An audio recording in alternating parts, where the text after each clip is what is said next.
Order is gonna be the last color from the first impression videos that we got from Spiritforge. And I'm curious if you're gonna agree with me that there's 0 meta-defining cards in this expansion.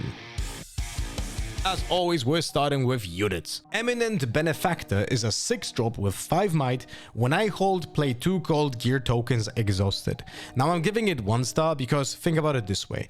Not only it has less might than it costs power, which means it's understated, it also has to hold a location, which means that you don't benefit most likely in the turn when you play it. It has to now then attack a location, survive that attack, and then survive an entire turn to have the hold effect. That is hard to do when you're like 5 might as well. So yeah, 1 star. Honest Broker is a 2-drop with 2 might and a death knell effect. Play a gold gear token exhausted. Now I was on the brink of giving this 6 stars, but at the same time I feel like it's harder for this card to matter that much because it requires you to die. Like for example, Poro will be able to conquer and immediately get this gold gear token, while this guy has to die first, so you will not always have the gold gear token when you kinda need it. And obviously he's still good. He is on curve, has that 2 might to trade, and the effect is decent. So I'm giving it 5 stars because of that, because you're not always gonna be able to get the gold gear token as soon as possible to have that effect, like when you compare it to the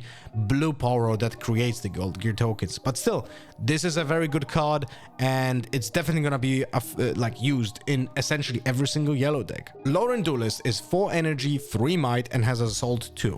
Basically means that this card is made for Fiora Legend because he triggers her ability every time he attacks, right? When every time you assault, you're gonna be able to tap Legend to get a resource exhausted, so you channel a rune.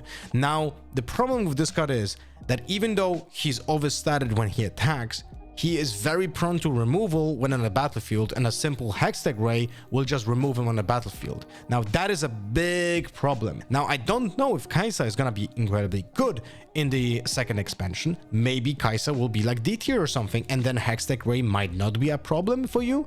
So Lauren Duelist suddenly is much better, because when it comes to exchanging Duelist for like a free energy projectile is sounding like a better deal. Exchanging for a 1 energy projectile is just sounds like you're way behind tempo. Now the upside is that this Duelist is able to trade up, right? So he's probably gonna win a fight when he attacks. The problem is you have to find a way to get him back, right? So there's a possibility of comboing it with the yellow Fiora, for example, because then when a card becomes mighty, you can ready it, right? So Lauren Duelist is able to attack, get ready for a power cost if you have the Order Fiora available on your base, for example, and then win that fight and then go back so you're not exposed at a base. This is pretty big commitment, but it feels like this character is only playable in Fiora, but otherwise he's not a fully terrible card. So I'm giving it 3 stars. Royal Guard is 4 energy, 2 might. When you play me, create a 2 might Sand Soldier unit token here.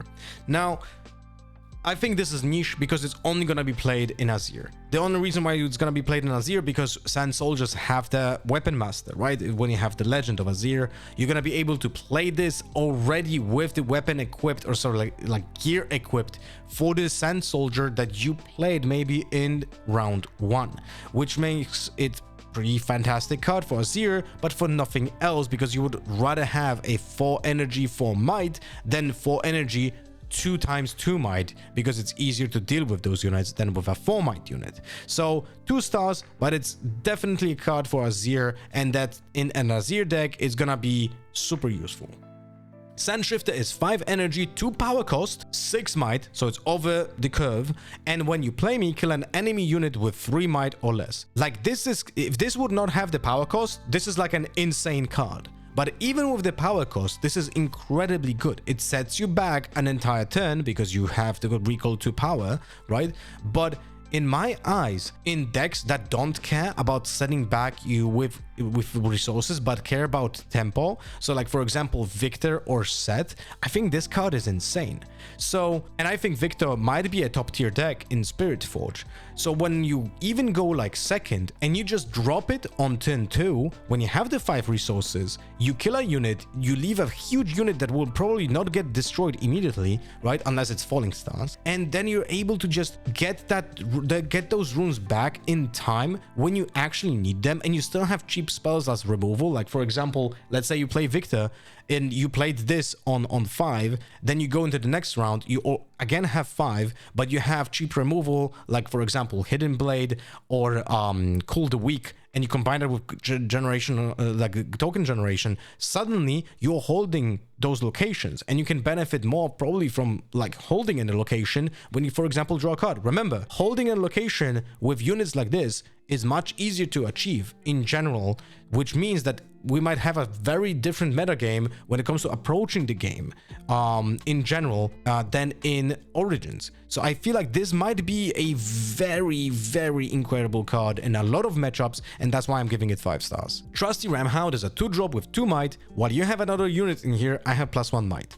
Essentially, think about it this way. This is like the Poros that have the shield or the assault, but instead of having to attack or defend, you always have this effect if you play a deck which creates tokens, right? Because it's gonna be so easy to not lose card advantage and then also sacrifice the 1 token to be with this Trusty Ramhound on a location or even in base, right? So I think this is just a 4-star.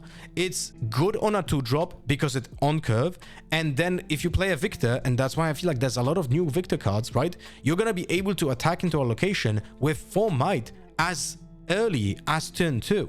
So this actually changes a lot of the dynamic on how the breakpoints will work. So I'm really liking what I'm seeing here with the Trusty Ramhound. Zone Punk is a 3-drop with 3 might. You may kill a friendly gear as an additional cost to play me. When you play me, if you paid the additional cost, kill a gear. Now, I'm giving it 1 star, but if we ever get a yellow-purple legend, which is Order and Chaos together, right, which is like the opposite colors, then this card becomes 4 stars, I mean, because you have Scrap Heap, for example, which is play me, draw a card, destroy me, draw a card, and then Zone Park suddenly will be able to generate card advantage while destroying gear in the opposing card. Still gonna be a sideboard card, but there's a lot of potential there. And overall, I think yellow-purple is gonna be an insane color combination when we get that legend. But yeah, otherwise this guy is trash. But yeah, there's literally 1 gear in the entire yellow deck that you want to destroy because it doesn't give you that many advantages, and that is like, I think 2 resources. It creates a token when you play it, and then you can destroy it to recycle cards and trash. So you can use it for the zone bank, but that is like that's too much work to make any effect here. Glask Mixologist is 5 energy, 1 power cost, 5 might. Death Knell. You may play a unit with cost no more than 3 and no more than 1 power from your trash, ignoring its cost, which is very good. You essentially have, like, in every card game that I played so far, a unit like this was always relevant. And I feel like it's gonna be relevant also in Riftbound. The only downside is that, for example, in Hearthstone, when you had like those Death Rattle effects that create the units, you didn't have to get anything in the graveyard first. Here, you need to have something in the graveyard. So you're not always gonna have the ideal combo that you wouldn't want to play. And by the way, this card with yellow-purple is gonna be insane. Imagine recycling here like a Fizz or a Ezreal Prodigy, right? Those cards are insane when you have something like this available in your deck as well. And they're already insane on their own. But, for example, if you play blue, and you play yellow-blue, so Victor again, you have Card Shop, which creates gold tokens, and then you replay it from your graveyard to create more gold tokens. So there's a lot of potential comboing and like long-term value that you can get out of this card, and I feel like that is good enough for 4 stars. I don't think it's awesome.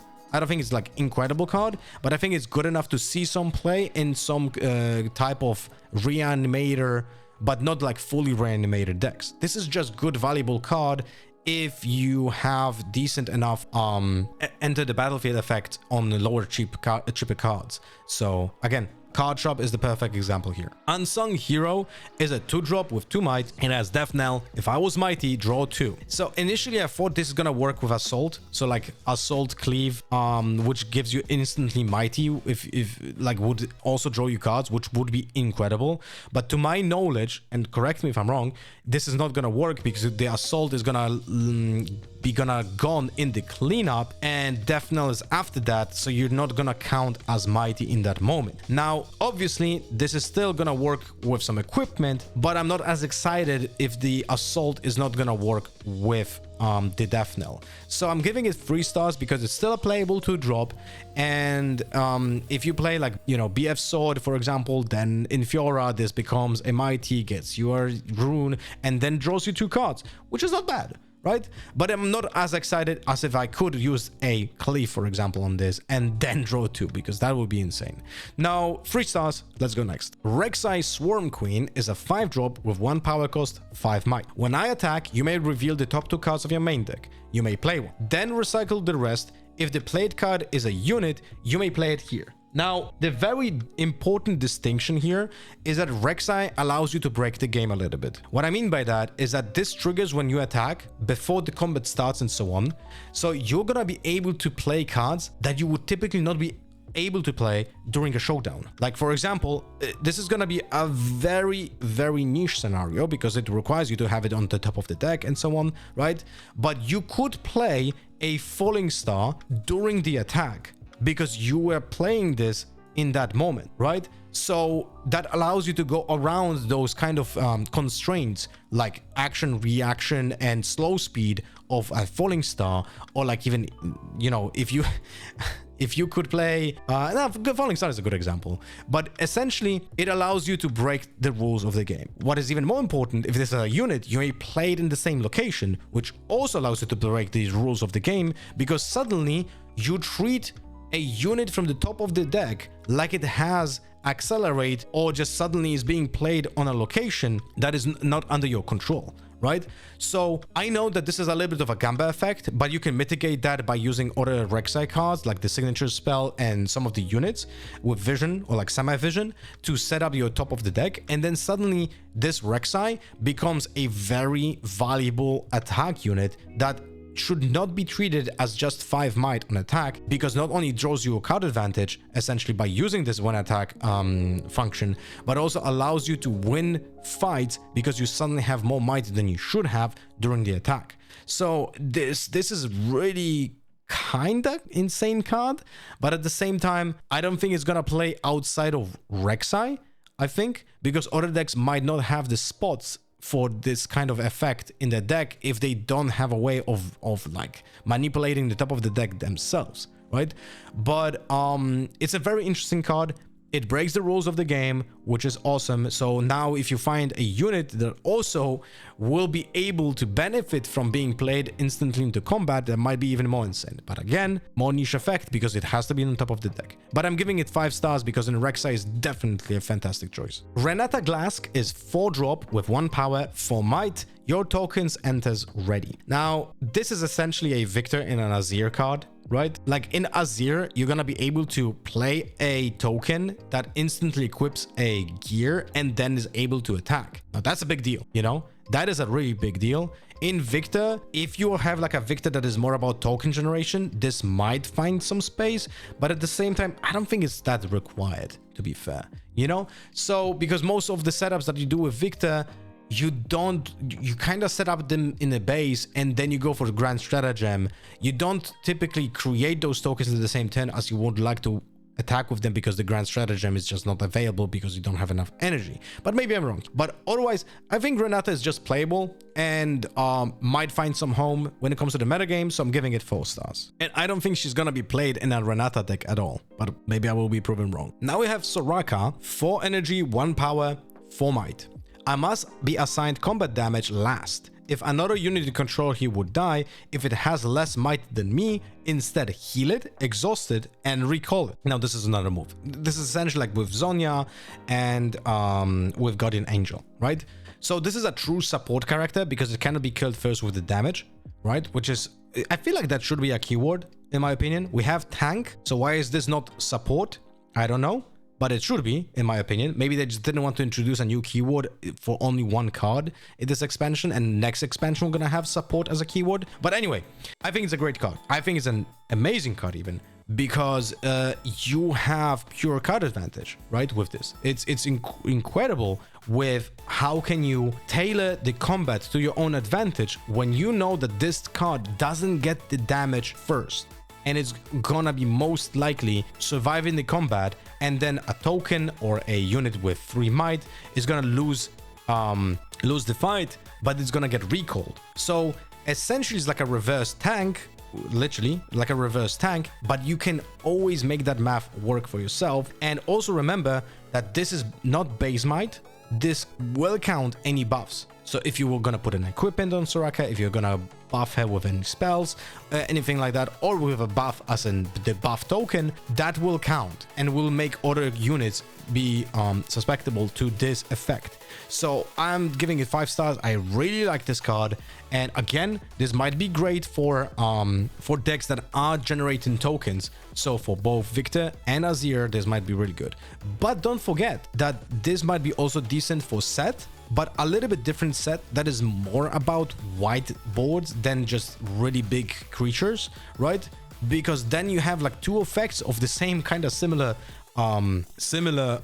position, because you can rescue like multiple units during one turn with Soraka and with this set power. So there might be something there as well. Trove Golem is 8 energy, 2 power, 9 might. When you play me, you play 4 gold gear tokens and exhaust it. Now, maybe this is gonna be played in like a Aurora deck when it's orange and yellow. So Garen, I don't know. But at the same time, it's just it's whatever, you know. 2 stars, very niche. Actually, probably should have had 1 star. Anyway, let's go next. Under Titan is a 6 drop with 5 might, costs 1 power. When you play me, give your other units +2 might this turn. As I'm revealed from your deck, add +2 energy. So overall, this card by itself is not terrible. It's like a stratagem, like a weaker stratagem, but it leaves a creature, right? So it makes sense to play this in a deck that would play stratagems themselves, but this one actually builds the board, so you don't use it as a final push, right? The +2 might is pretty decent already. And remember that when you, for example, play Under Titan from a Rek'Sai trigger when she attacks, then you're gonna be able to trigger the Rek'Sai to +7 because of the buff here. And then also this card only costs 4 because it was revealed from the top of the deck. So in a Rek'Sai deck in a full Gamba mode, this is like insane. But otherwise, even when not revealed from your deck, it's still a decent card. So I'm giving it 5 stars. It probably should be closer to 4 stars because it's probably only going to be played in Rek'Sai, but at the same time it's not terrible to some other token generation decks. So yeah, I just kind of like the card, so I'm gonna get 5 stars here. But now when I think about it, when you compare the Under Titan to Xin Zhao, I think Under Titan should probably be 4 stars instead of 5, and this guy should be definitely 5 stars. I love this guy. I think this guy in Victor, this is the reason why I want to play Victor now. He's just awesome. Like 3 energy, 1 power, 4 might. Vigilant Xin Zhao has a tank. I enter ready if you have 2 or more auto units in your base. Now think about it this way: if you go first, let's play the worst case scenario. So you can't really play anything. You're just gonna generate the token as a Victor. You're gonna waste 1 energy because you didn't use anything else, but you have a token in your base. Second turn, you have 4 energy. You generate again a token. So now you have 2 tokens in base. You play Xin Zhao, and now you can attack either 2 locations, or you can attack 1 location, but the token will most likely survive because Xin Zhao has 4 might and will tank the damage. And there's only gonna be like a 2 drop, maybe on the board, and if not, then you can still hold a location with 5 might on your turn 2. So you can play like a Grove and essentially almost guarantee a card draw for your 3rd turn. So all the on-hold effects on battlefields are suddenly doable if you have a card like Xin Zhao, right? So you force your opponent to use direct removal on a card like this, and depending on the metagame, this might not be that easy. So I really like Xin Zhao, and you can compare him to Shen because Shen is in the same colors, same cost, and it has 3 base might and then has a shield +2 and can be played as a reaction. But I like this guy more because he's more proactive and can be used to conquer more than just, you know, defend. Because then the difference of 1 is of course big, but Xin Zhao being a proactive unit makes me think he's more valuable. And overall, fantastic art as well. So I'm really liking this. It's one of my favorite cards in the new set, 5 stars. Azir Sovereign is essentially a yellow Kai'Sa because it has the same stats, 4 energy, 4 might, and it also has accelerate. But the problem is that Azir doesn't have as relevant text as the Kai'Sa unit, because Kai'Sa just draws your cards when you conquer. This guy says, when I attack, you may move any number of your token units to this battlefield, which is not great. It requires you to have anything else on your board that is tokens, right? Then the relevant option would be if those tokens are only on the order battlefield, because if they're in base, you can already move them to the battlefield, right? So the amount of interactions here, or like options that you are capable of doing with this, are limited, and I don't think it's probably even worth playing it in an Azir deck. And specific also as a champion unit, the Order Azir for the 6-drop, the green one, is just way more valuable. So yeah, this guy gets 3 stars from me because it is 4 energy for 4 might, which is not terrible, and the accelerate is always something. But yeah, not a fan of this guy. It's one of those epics that I don't want to have in my box. And talking about epics that I don't want to have in my box is Corina Veraza. It's a 7-drop costing 1 power and has 6 might, has a built-in accelerate as well. And when I move to a battlefield, play 3 recruit unit tokens here. So on that battle, right? It's a 2 stars for me. We can kind of compare it to a Thousand Tail Watcher, which costs exactly the same, has also the accelerate, and the Thousand Tail Watcher is just incredible. In any deck that you can play him, he's just straight up bonkers. This unit is not. There's some combos over here. Like for example, there's a spell that I'm going to discuss very soon that allows it to attack with more might, because those units will be spawned with +1 buff, right? So suddenly you can do like 10 mana combo with 2 cards that will attack a location for 13, which is pretty nasty. But how often would you do that? Probably not that often. Now, would you even want to sacrifice slots in your deck to have this card on your own? Probably not. You would rather have your Thousand Tail Watcher if you play yellow and blue. If you play yellow and any other color, well, then maybe you will have that as a one-off. But at the same time, remember that when you attack a battlefield, those tokens will not live through the combat, because even if someone doesn't have a way of killing Veraza, which is a 6-drop, right? Then he will target the other units, and you want to play with Veraza to a location she will probably survive, so tokens will not survive in that case. If she had a tank, I think she would have had like at least 3 stars, but without the tank over here, it's hard to get use of the tokens unless you have a way of sacrificing the tokens during a showdown. If there's a way of potentially gaining value like that way, then maybe this card will find some home. But at the same time, then those sacrificial options should be for 0 energy, because you have to pay this 8 cost 2 power to like do this sudden attack, right? Otherwise you drop it as a 7-drop, does nothing the entire turn, and then you attack next turn. So very complicated to get value out of this, and again, a epic that I don't want to have in my box. Now we have the yellow Fiora, 3 energy, 3 might. When a unit you control becomes mighty, you may pay yellow to ready it. A unit is mighty while it has +5 might.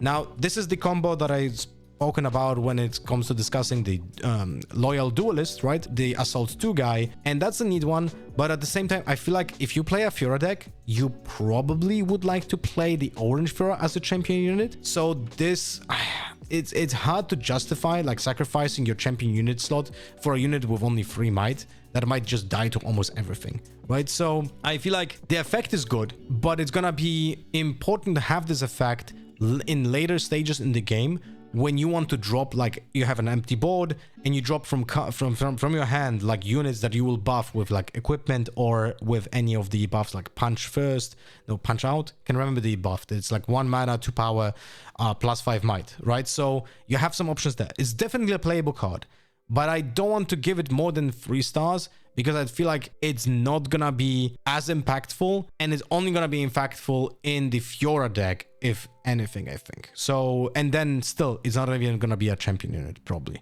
So I might be very wrong about this one, but yeah. We'll see. Next. And by the way, I think Fiora is gonna be a good deck, but I just think it's gonna be the champion unit that is gonna be the orange one, that is gonna dictate how you want to play Fiora.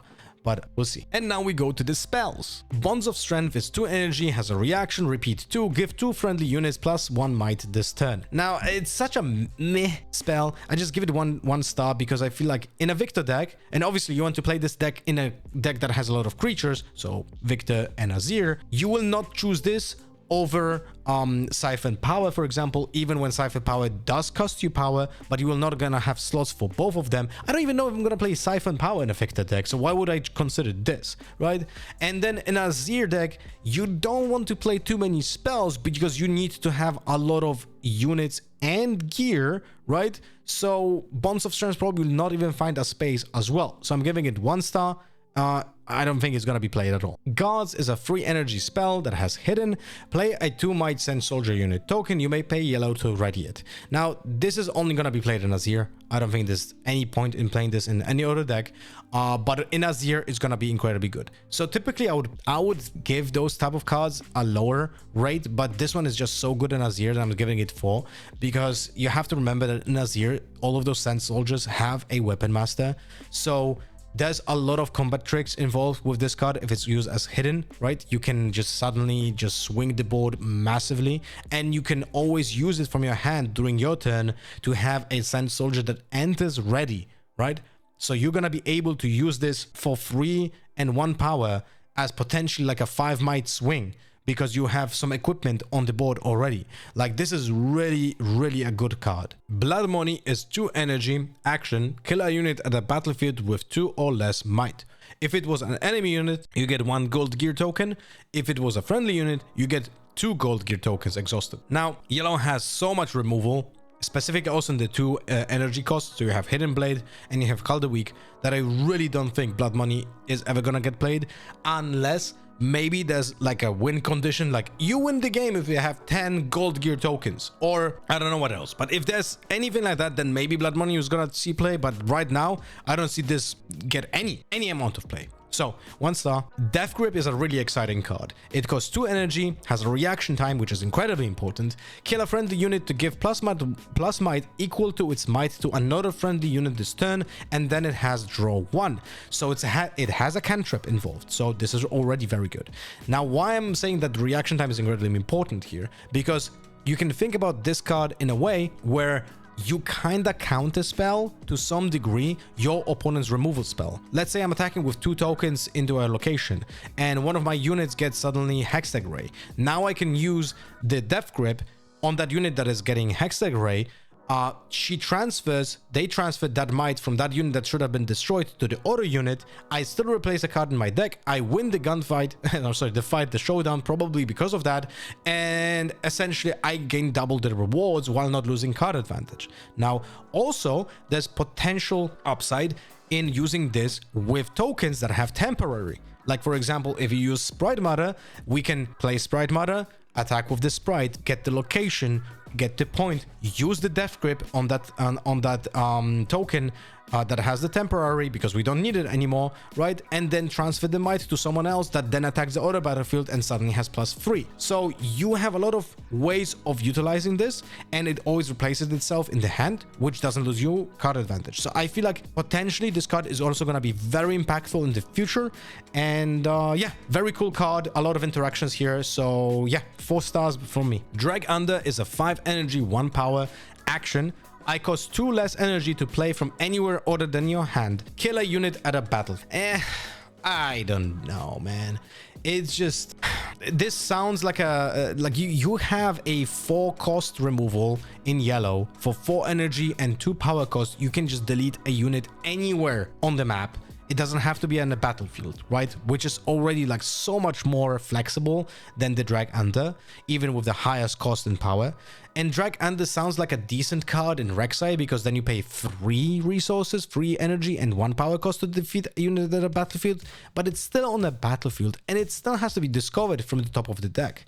Now, if we, for example, again, get a yellow-purple combination, suddenly Drag Under gets insane because you can play it from a stacked deck, for example. Now, that's pretty huge, right? But for now, I'm giving it trash 1 star because there's just so much more efficient removal that is cheaper and just more reliable in yellow than Drag Under. Unless I'm missing something, because maybe if there's an interaction that you can play this from the graveyard. No, that would again be Ezreal. Yeah, imagine Ezreal playing this from the graveyard, right? So sorry, not Ezreal, Fizz playing this from the graveyard. That would be fantastic. Kind of broken. So I'm really waiting for that yellow-purple color, man. That would be insane. Rally the Troops costs 2 energy, and I'm giving it 4 stars, even though I'm super excited about this card. It's an action. When a friendly unit is played this turn, buff it. And after the dot, you have draw 1. So it's another cantrip, right? And this card is incredibly exciting because you can play that in a Victor or in an Azir deck, but mostly in a Victor. Now, in a Victor deck, you essentially can make this worth like +3, maybe sometimes even +4, which is incredible, right? So because this works with all of the tokens that you create. Now, if you go second, you can play this with one of those 3 drops that create tokens. One of them is the one with the Legion keyword that creates 2 tokens. So just on a 2-card combo basis, you play first Rally the Troops, then that unit with the Legion. So the unit with the Legion has 3 might, gets to 4. The other 2 tokens gets +2, so you created just 7 might out of 5 mana and 3 units. Like, that is incredibly powerful. But also remember this, that this does work with, for example, the Evangelist that has Death Knell and creates the tokens, right? So those tokens, when created, can all get +1 might buff as well. And you can use this during combat in case your Evangelist has to defend and will be traded there. And this card replaces itself in the hand. Like, I'm incredibly excited about a potential Victor deck using this, and I'm gonna definitely try making it. So 4 stars by me. Last chapter is gonna be gear. Eye of the Herald costs 1 might. For yellow equip, it will get you +0 might, and when I move, play a recruit token here, so in the location that you move towards. Giving it 2 stars. I think it's very niche. It's gonna be used, of course, in Azir because it's a 1-drop, so you can use it in turn 1 when you have 2 energy, create a Sand Soldier with it, and it can also be created, like, used in a Victor deck to create more tokens. And again, this is a great combo with the card that I just explained, Rally the Troops. Like, you can have some incredible turns when, for example, you play first and you had a battlefield that gives you 1 mana, right? So you have 3 free resources in the first turn. You play double Eye of the Herald, you tap your Victor, you have 1 token and 2 double of the Eye of the Herald. Then next turn, you have 5 resources, you play Rally the Troops, right? Then you play the Legion character that creates 3 units essentially, and then you attach 2 Eye of the Heralds, that the first token that is ready, you move to a location and you suddenly create 2 more tokens, both of them being buffed. You set up yourself like a lot of power back, but you suddenly have like 12, 13 power on the board, and that is incredible for a turn 2. Now, very niche combo, but it's gonna be funny if you pull it off. But probably not gonna be played that often. But yeah, it's just kind of funny. BF Sword is a 4 energy, just gives +3 might, and you have to pay 1 yellow for equipping it, right? So this is a niche gear that you probably will only use in Fiora, because this card literally makes it 2 drops go mighty, because 2 + 3 is 5, and that's about it. That's what you care in Fiora, and in other decks probably will not find any space. It's pretty expensive, and yeah, so niche card. This is gonna be controversial. Vanguard Armory is 7 energy, 1 power cost, and for tapping it, play 3 recruit unit tokens. I'm giving it only 2 stars because I feel like this is only gonna get played in the Jace deck, right?